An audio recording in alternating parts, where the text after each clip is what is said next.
Peace. You are tuned into Edible Activists with your host and favorite edible activist, Melissa L. Jones. On this show, we honor Black people and their stories in food and agriculture, celebrating legacy, traditions, contributions, and creativity that all stem from the land. So tune in and let's get started.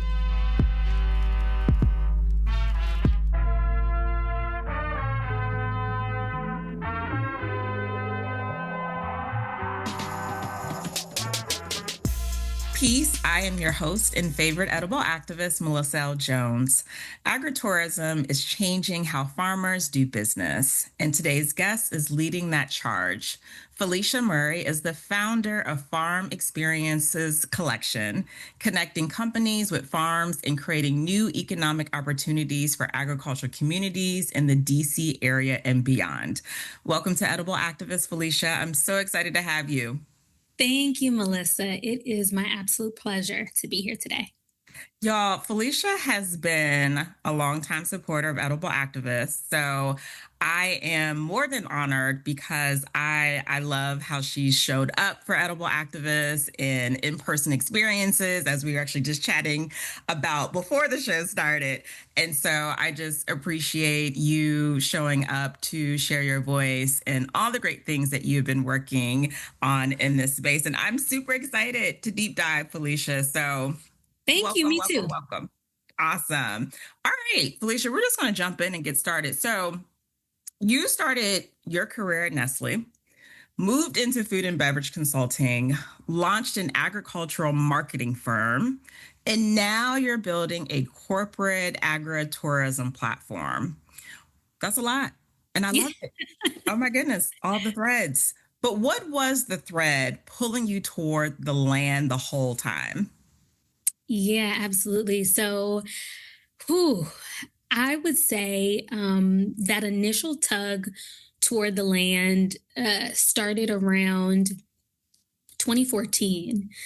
I was a business analyst at Nestle at the time, and the brands that I was working on, I was beginning to learn about how the commodities that were used for the brands that I was working on were impacting the work that I was doing and things that were happening. And so I began to really say, like, okay, I'm really interested in learning more about food further up the value chain. And so that was like the first inkling for me, is seeing the impacts of things like dairy and meats and things like that, how they were impacting the brands that I was working on. And so I began to start to do research, and we had this saying when I was a sales rep. So I was a sales rep before I was an analyst at the company. And the saying is that we were the last 100 feet before the customer.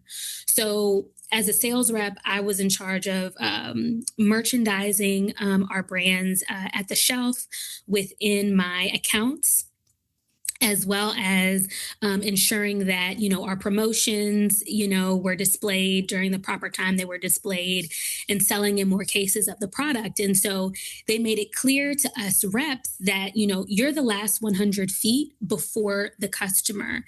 And so as I began to put things together, I was like, okay, I have been that close, 100 feet from the customer. I want to begin to learn more about food further up the chain. I want to know why it's impacting the brands in this way. Why are we having to shift price because there are changes happening here and things like that? Then I began to learn about vertical integration with one of the particular brands, and how the company for one of the brands owned the farm, the animals, and all of the different things that went into this particular product. And so it was really that for me that spurred that initial interest. And then when we talk about that thread that continued all the way along, everything just kind of unfolded naturally. So that interest led me to NYU to get my master's in food studies. And while I was there, the first role that I got was a graduate research assistant. And I was working under a business school professor who was doing research on the restaurant industry within New York City. And so my job was to interview restaurateurs across New York City. And I have to tell you, that was a great time. Like, not only did I learn a lot, but I also ate a lot of great food. And so it was a great experience, but it was also through that experience that I made a connection at the time that introduced me to one of my first consulting customers. So you see how, like, that through line, everything kind of, guided that way. And so met my first consulting customer through a restaurateur that I had met and interviewed. And then through there, I began to just reach out to farmers in New York State and organizations, and really figure out what is the need here.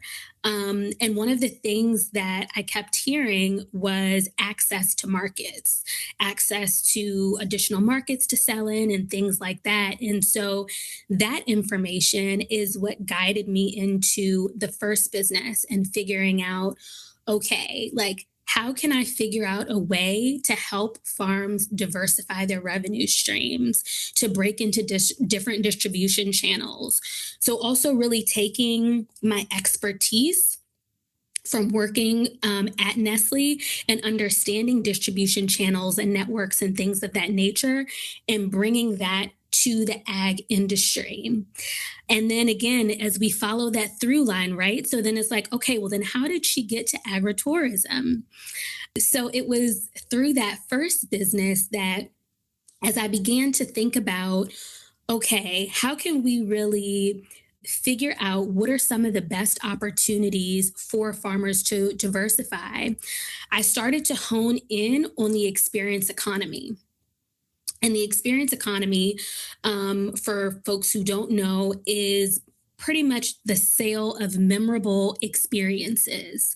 The experience economy is something that every sector taps into. And so I began to think about, okay, what would it look like for farms to really harness the experience economy in the same way that all these other sectors are already doing it very well, and also earning a lot of revenue from the experience economy?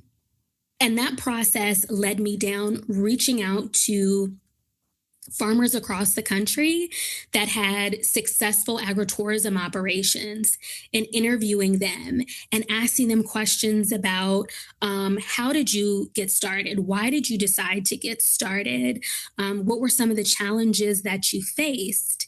And what tips did you have? And, I have to tell you that experience alone was so rich because I learned so many different things. I talked to a farmer in Portland, Oregon, in Utah, in Tennessee, in upstate New York, and hearing all of their stories. And so, I learned a lot, took that experience, and developed my own micro experience from that. This is back in 2019, but the long story is that has kind of been the thread that has guided and linked all of those different things together, and how I got to agritourism. Felicia, you go, girl. Oh my gosh. The thread, I was following along. I was weaving and going in and out. Thank you so much for that. Just first of all, I love being in this space because you do get some really cool food experiences. So I always call Yes, that's the real goodie bag when you get those good food experiences with your clients, people you interview. That is the goodie bag right there. absolutely. Oh my gosh, I love it. When we talk about helping businesses, farmers enter different or accessing different markets to diversify like their, I guess, their revenue streams, right? Getting access to different markets. How have you dealt with the I want access, but the scale isn't there? It isn't, it is the I haven't scaled up yet, but I do need to diversify my revenue stream. I do need to diversify like the markets that I'm accessing. Um, and I'm sure it's just like a hard reality to have to face. So like how have you navigated that? That's it The $1 million question, right? And we need the is. $1 million answer. It is. It is. And man, that is it's such a challenge. I will say several years ago, in the previous business, there were a few different things, that I heard from farmers. So when we talk about the scale to be able to do things, before even getting there, it was the trust level, to say, okay, I'm okay with trying something new. I found, with some folks that I spoke with, that there was trepidation for a myriad of reasons, that I heard. And so I think that was one of the things that I personally saw that might have been holding people back even before the like getting to scale piece. But certainly that is a huge part of it. Certainly, like what are their own limitations preventing Mhm. them to like even be able to scale? So no, that thank you for that. That's pointing out like some real stuff there. So for some listeners who may not be like completely familiar with agritourism, though you did a wonderful job of explaining and doing the thread and the needling for us. But for some folks, they might think, oh, it's just a fun farm visit, right? And essentially, for some folks, like it is, like that is an experience. But beyond that, like going deeper for someone's like, okay, like I've been to a farm, I might have picked some strawberries, I went on a hayride, or I went to go visit a farm when I was out of the country, which I've done before. But for some, like what more to it? What's more to it? Like what could it entail beyond just like I showed up and I had a photo shoot at the sunflower farm, which is awesome, Yeah. by the way. Yeah. Yes. Yes. And why is it Um, so like obviously you've spoken to like we know like this is a great economical can be a great economical opportunity, but anything outside of that, like why else is it super important, to have these experiences? Yeah, no, that is a great question. I'll start before I get into why it's important. I'll start with the basis of what it is, which is super simple. It is any activity on a farm. That's the simplest way to describe it. And so, as you mentioned, yes, it can include a U pick operation, so berry picking, apple picking, anything of that nature. It can include farm dinners. Agritourism also includes farm stands. So if you are a farmer who sells directly to customers from your farm, that too is considered agritourism. It can include pumpkin patches. I mean, it's a wide variety of different things, festivals on the farm, all different kinds of things. Um, and why this is important, so I would say for the public, the reason why it's important is I would say the education piece, and the connection. So educating the general public on what farming entails, what farms have, what happens there, and then connecting them to the land. I think one of the things that you do great on the podcast is always talking about that connection to the land, people being drawn to the land. And so I think the beautiful part about agritourism is that it immerses people in it. No matter what it is that you're doing, you're immersed in that experience. And so I think that is what the huge opportunity is for the visitors and the guests coming in.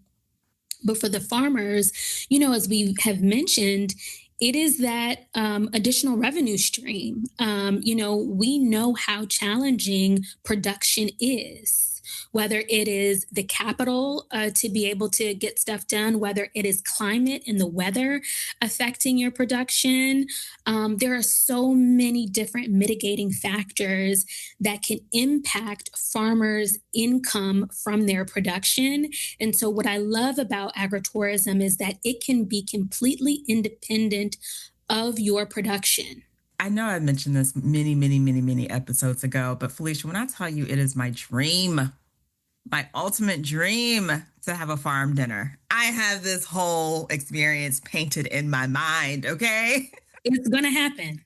It's going to happen. It is. No, thank you for that. I mean, and just that connection to the land, even if that's like your first time, like, yes, yes. I remember, one of my close friends, she has, at that time her girls were like little, and she was like, I need to get them on the farm. Like, I want them to do something. And they were really eager just to like be on the farm. They didn't care if they were picking a berry, a strawberry, touching a flower. I just think about especially like that very like young connection, like, getting youth and children like connected to the land in like the smallest but most fun way. And so, and sometimes it's just like that small seed that makes that instant connection, and like bam. Absolutely. And especially getting people young and getting them onto the land early, spurring that interest early, really fueling the curiosity of the land.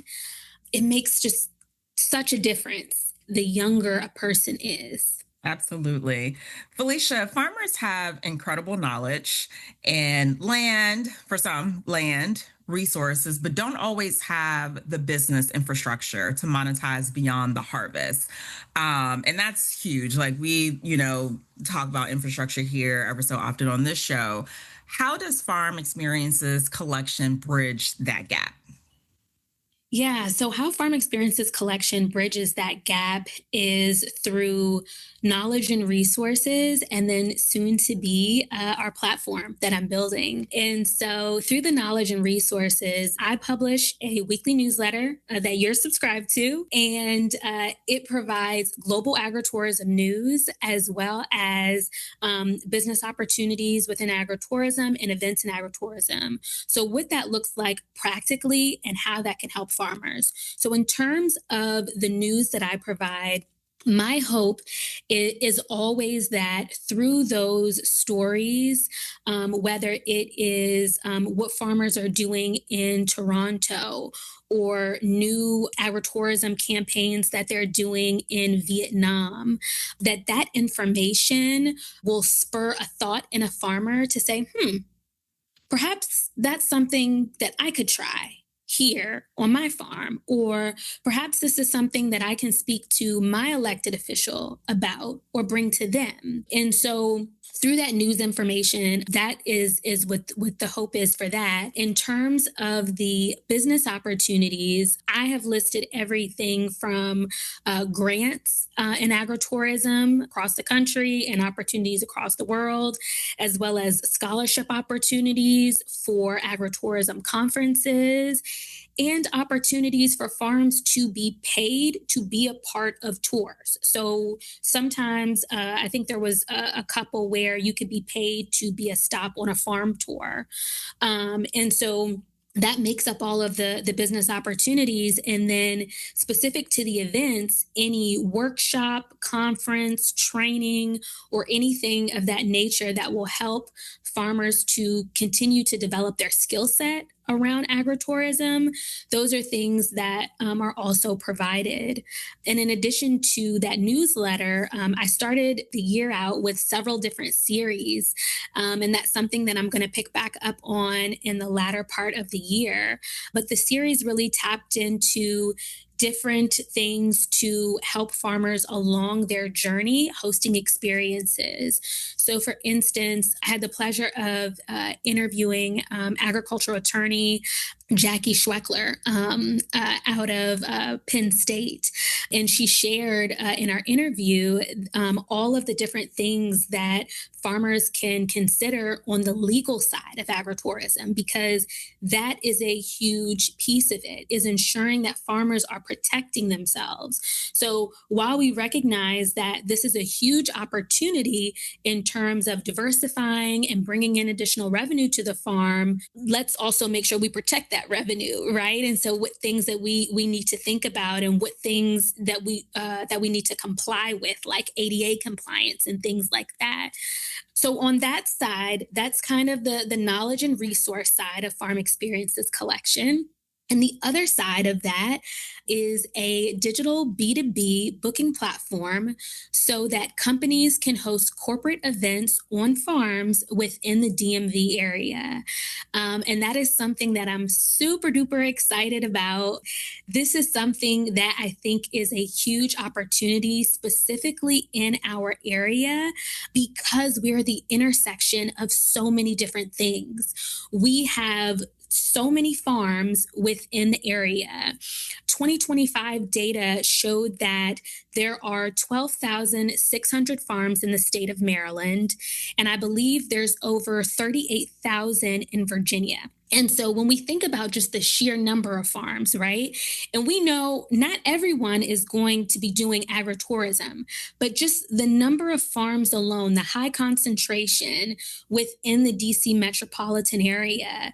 We're here at the seat of government. We have multiple Fortune 500 companies that are based in DC, Northern Virginia, and in Maryland, just around the Beltway area. And so when we think about corporate companies who are hosting regular meetings, galas, brand activations, retreats, you name it, those things are already happening right here.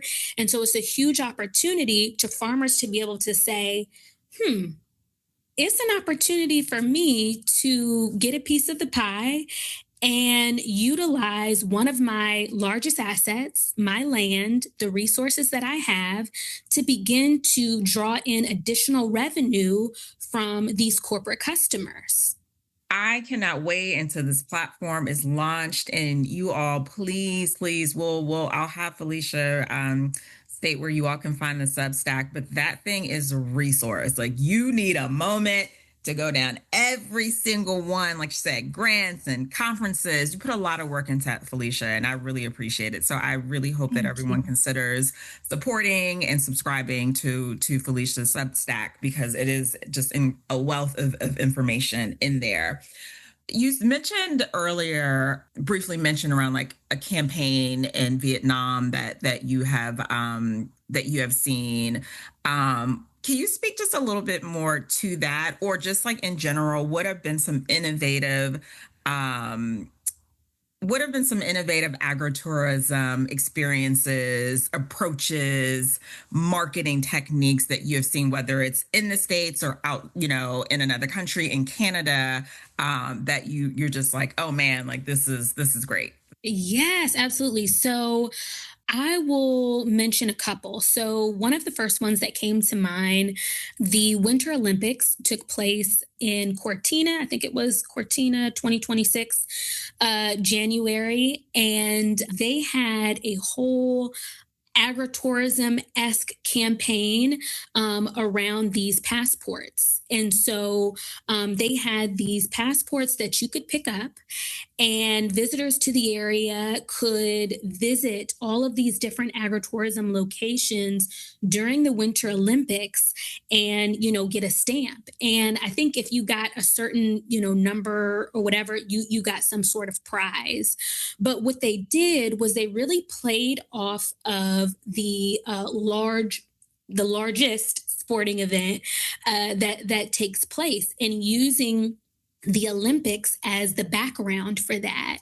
And so I think using that particular model has great implications for other regions and areas here in the US and other places. So when you think about FIFA World Cup coming to North America, one of the things that I also wrote about weeks ago was what is the opportunity with the World Cup coming to your area? If the World Cup is coming to your specific region or area, your city, how can you market farm events in preparation for that? There's going to be people coming in, and so invite them onto the farm, host some sort of event. It could or it could not be, tied to the event that's happening, but you're going to have an influx of tourists coming in. Going back to the Olympic example, I will say that having a agritourism passport is something that's actually pretty common. A lot of regions and areas do that. I've seen that here in the US. Different states will have an agritourism passport, and it just helps engage the general public in visiting multiple farms along the way. And it's fun and engaging.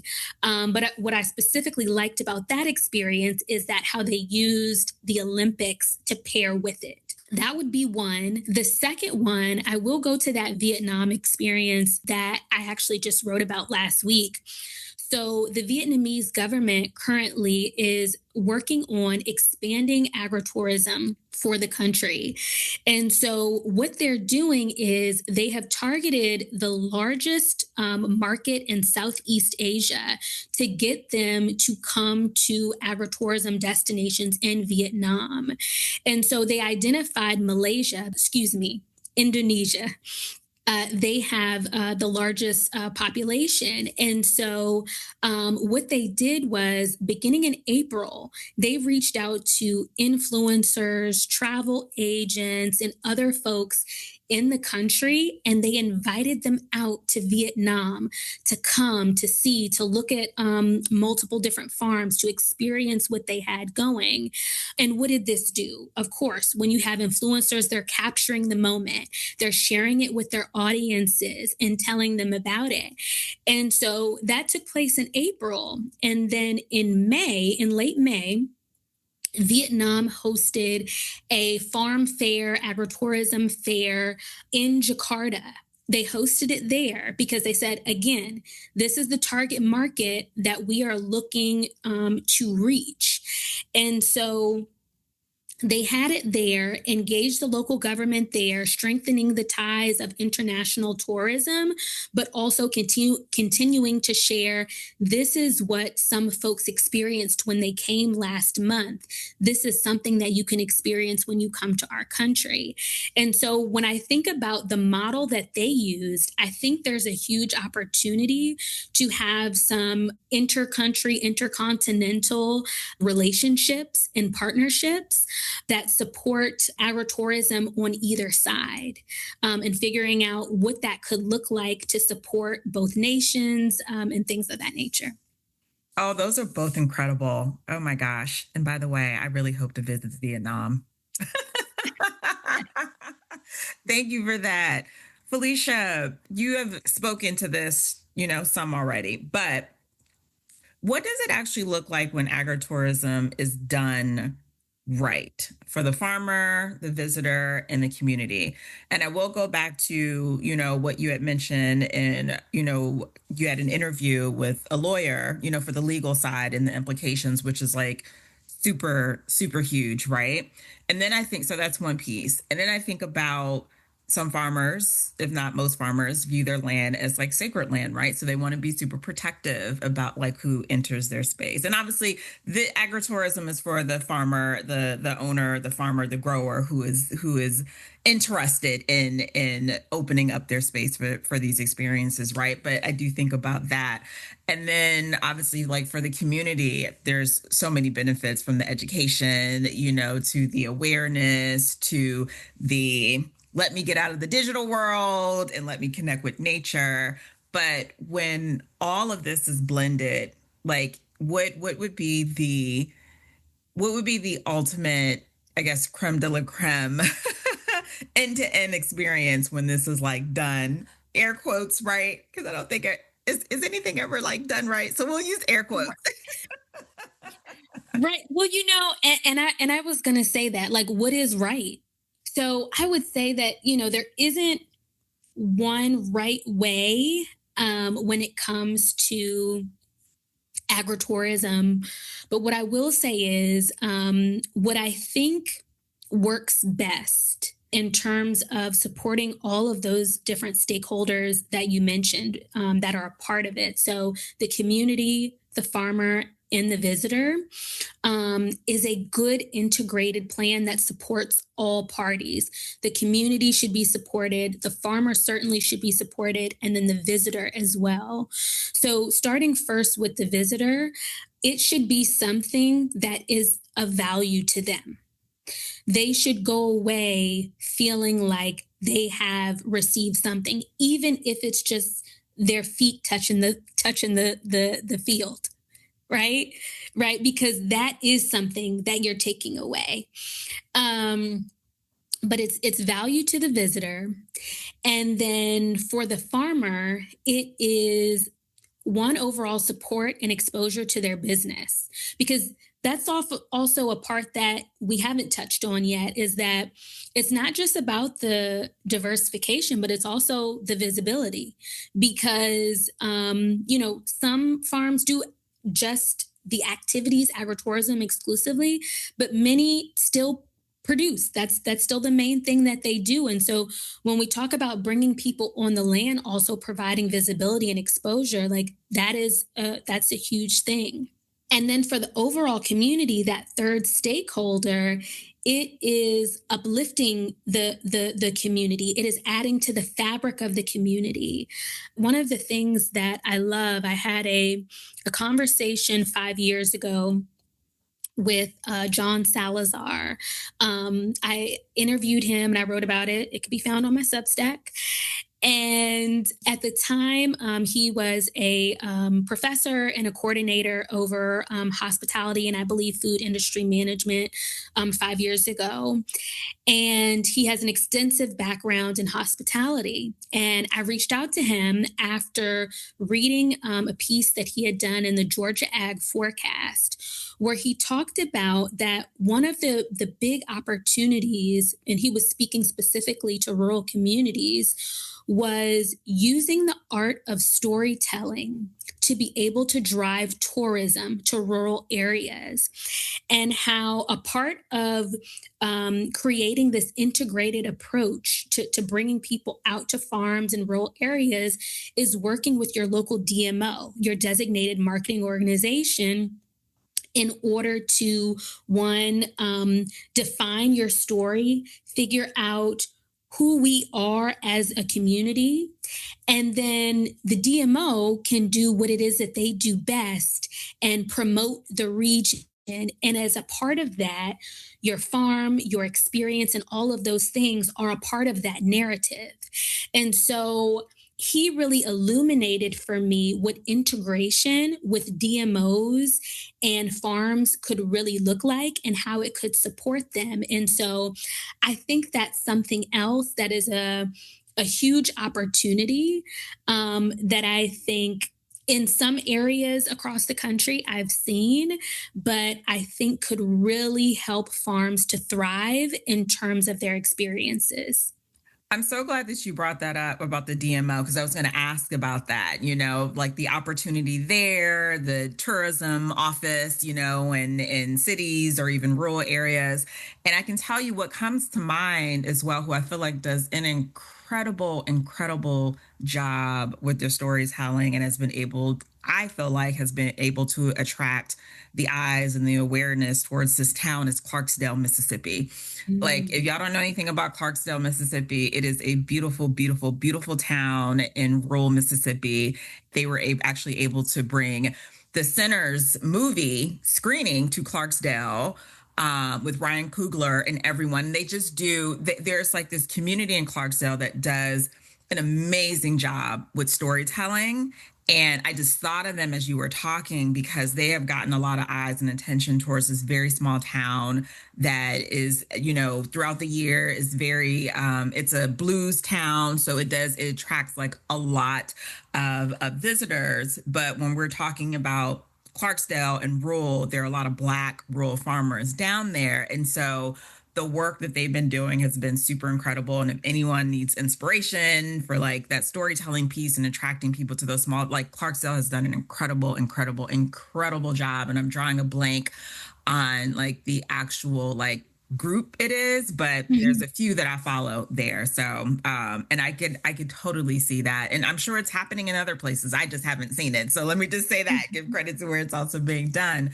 But yes, storytelling, the power of storytelling, Phylicia.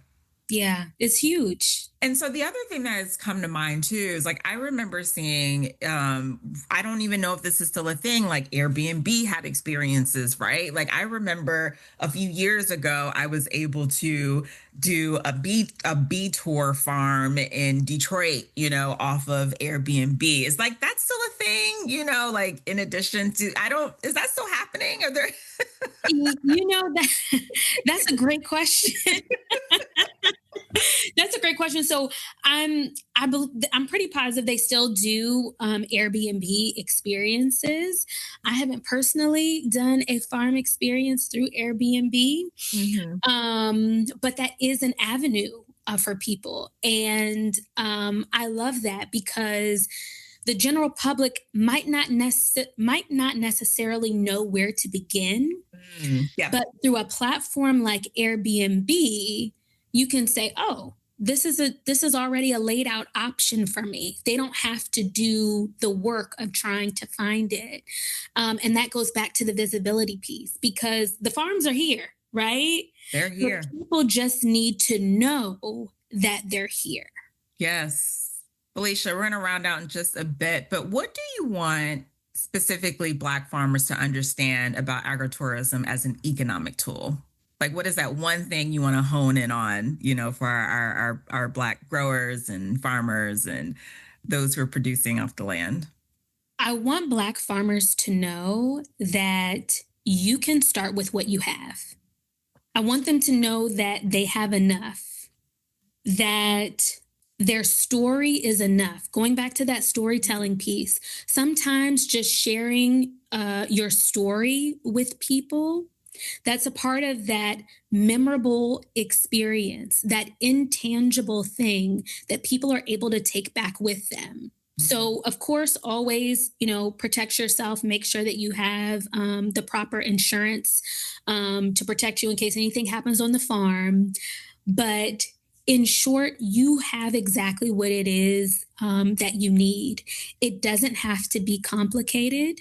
And begin to think about, if you're not already in agritourism, begin to think about what the need is. Maybe identifying what is that revenue gap with your production and working back from that way and asking yourself the question, what would it look like if I was able to bring in X amount extra during this window of the year? What would it look like?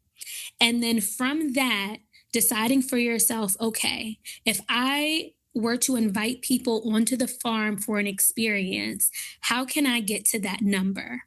And to not overthink it too much, and to use your resources. You might want to partner up with a farm that's near you to do something, or a farm that's in a region in your overall region to do something and collaborate on an experience.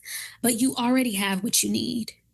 Oh, I love it. You have what you need. You have what you need. Listen, some of my best farm experiences have been just that raw.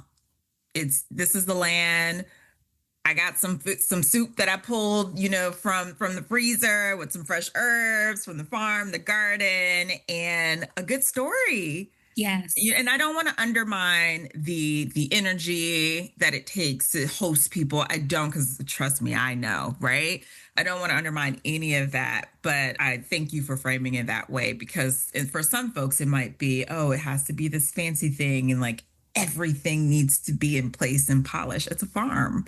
Right. Like we're there to get our ankles, dirty and breathe in the land around us. So I appreciate you naming that. And is it true? Could it be true, Phylicia, that there are some farmers and growers who might already be in agritourism, but just not really say, like, it's a mindset shift, right? Because this is happening in some ways, especially here, but they might not be thinking that. Would you say Yes, that to be true?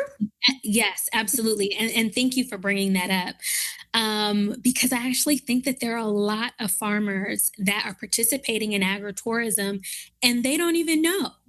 If you are inviting people onto your farm, I don't, whether you're giving a tour, or whether, like I mentioned before, having a farm stand where people are buying directly from you on your farm, that is agritourism.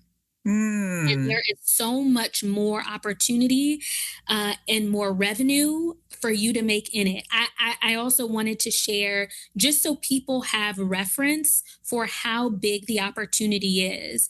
So the global market for agritourism is $8 to $10 billion, and by 2030, that's expected to grow to over $15 billion.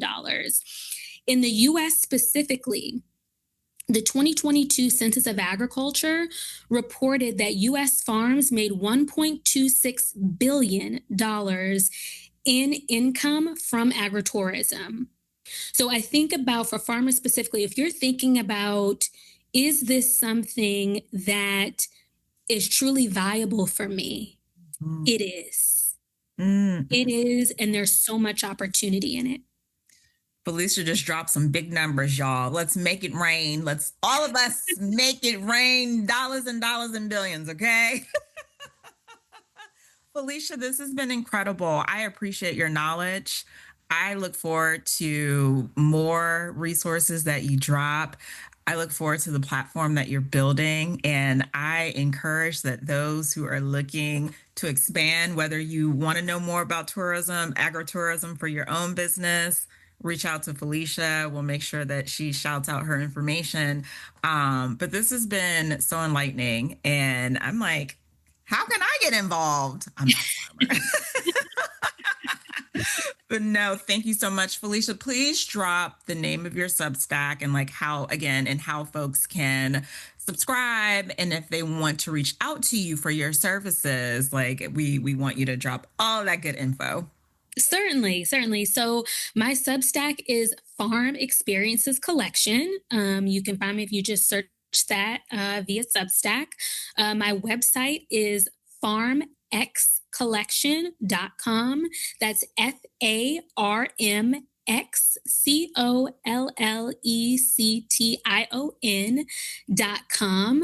And through there, you also will be able to click the link to sign up to the platform if you're interested and you're based in the DMV area, and being a part of the platform. Also, if you are a company or a corporate event planner and you're interested in reserving early access, you will also be able to do that through there as well.